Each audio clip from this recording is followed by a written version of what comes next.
Morning. I got me a new camera. It looks a lot nicer. It sounds a lot nicer. I hope you enjoy it more.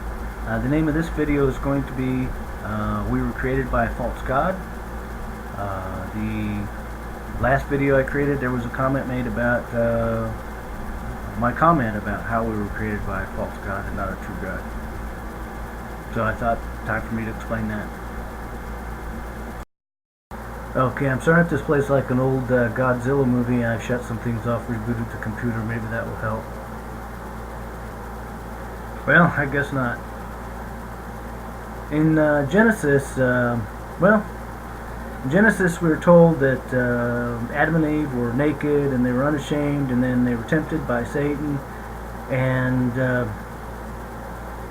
all of a sudden they discovered they're naked.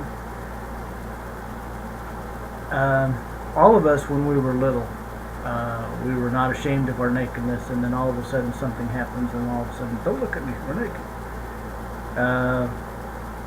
That I know of, there's no scientific research into this phenomenon, as we are the only animal on this earth who seems to experience this. Genesis is the only literature that explains this to us.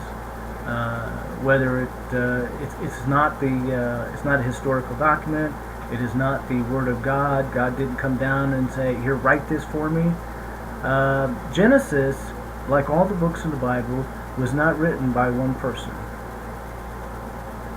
If you study the history of the Bible, you'll discover that all the books of the Bible are condensed versions of several books that have been put together. And this was done so that they can travel great distances and carry all the scriptures with them due to wars and such. The Bible is not meant to be a historical document, it's not a technical manual, and it's not the Word of God. And to say that it's the Word of God is putting words in God's mouth. And I don't believe that we should be doing that, and I don't think that you should believe that it's the Word of God just because most people believe that. If the Bible was in fact the Word of God, and we followed the Word of God like we tell everybody to do, then we wouldn't have survived as a human race. Because in the Bible, we are told to stone our children if they are disrespectful. And I don't think we would have survived if we actually did follow that. But that's just one example. It's all... What the Bible is it's journals. Those who were smart enough to write, they kept journals, and they passed those journals down to their children. And their children added to those journals, and those journals were, at one time or another, placed into libraries. And these libraries were destroyed because of wars, and what was saved was often rewritten and compiled into different books. And so, when you read the book of Genesis, you're reading the writings of several people, and some of those writings may be true, some of them may be false, some of them may be accurate, some of them may be inaccurate, but most of them are simply stories that help us to understand ourselves. And if you read the story of Adam and Eve with an understanding that it's about us, and as we grow up, you might learn something. Because, like I said, there is no scientific research into why we're the only animal on this earth who's ashamed of our nakedness, which is strange in itself. And Genesis is the only book that I am aware of that explains this to us. Okay? I'm going to get a shirt on, brush my teeth, shave, and be back. Okay, I'm back. I figure it's best to start this from the very beginning. I'm going to go as briefly as possible because I don't want this to be too long. But when I was 13, I tried to commit suicide, and I didn't tell nobody about it. I kept it to myself. And of course I survived because here I am today. And because of that, I started going to church. I started reading the Bible. I did in fact read the Bible. If I discovered that there was something wrong or false about this church, then I would go to another church. And I had been baptized 2 or 3 times and been to several altar calls and belonged to several different churches. And even in the Navy, guys would make jokes, about me in my search for truth and salvation and such. But the last church I belonged to was the Mormon church, the LDS church. I was baptized into that church, and once again, like I always do, I found something false, and so I quit. And this was around 1989, I believe. Could have been 1990, somewhere around that time frame. And I decided that I would start over. I decided that who said that we're going to go to hell? I mean, whose idea was it that we were born on this earth for no other purpose than to find salvation? Because if we don't, when we die, we will go to hell.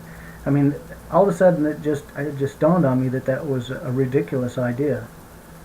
And so I decided, that's it. I'm going to stop believing anything I had ever been taught or told, and anything that I read. And I was going to question everything, including myself. And that's what I did. So that's where it began. So the first question I asked myself was there a God? And when I was young, I worked in a nature center, and I was real close to nature at that time.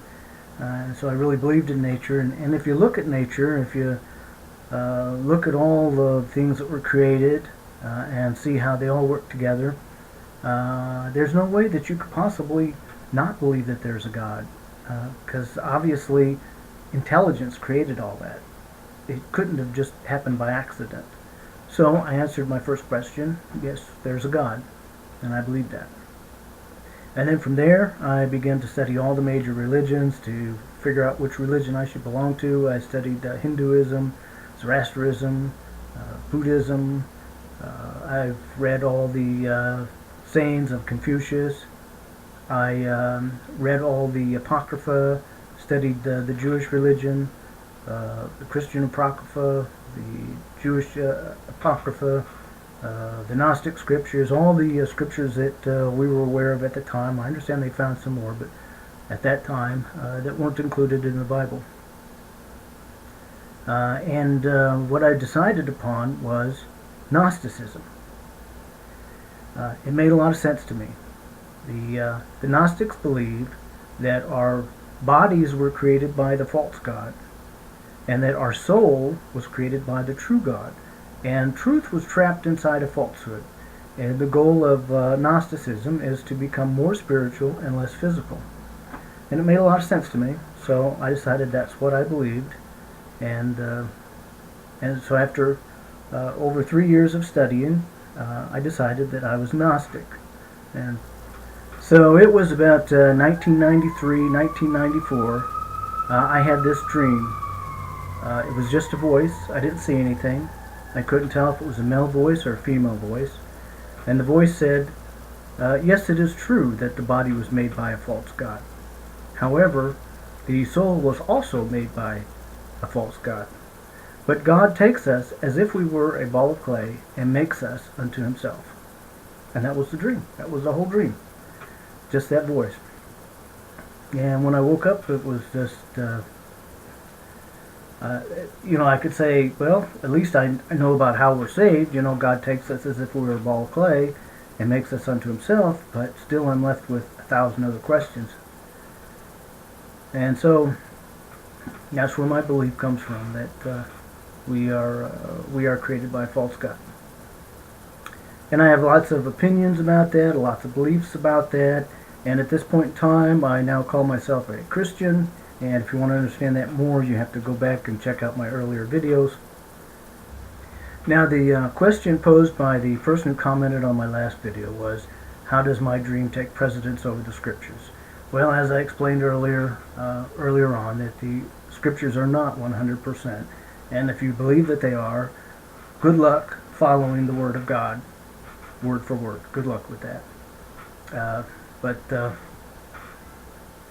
if you look in the Bible, you'll see that things are revealed to people through dreams, in both the Old Testament and the New Testament. So that is scriptural. Also, looking at this with a scientific mind, Look at all of nature. All of nature works together so perfectly. This animal was created for that animal, and that animal was created for this animal, and this plant supports this animal, and etc. Everything works together in a perfect balance that causes everything to survive and live on and go on forever and ever. And then take us, human beings, the human species, and put us on the earth. Somehow we don't fit. Somehow we don't seem to belong here. I mean, we're polluting the water, we're polluting the air, we're wiping out the forests, and we can't continue on. We can't sustain the way we are living. We are going to destroy this earth. So somehow something went wrong. So it isn't, using the scientific mind, it isn't so unbelievable that all of nature was created by the true God, yet we were created by the false God. It isn't so outrageous.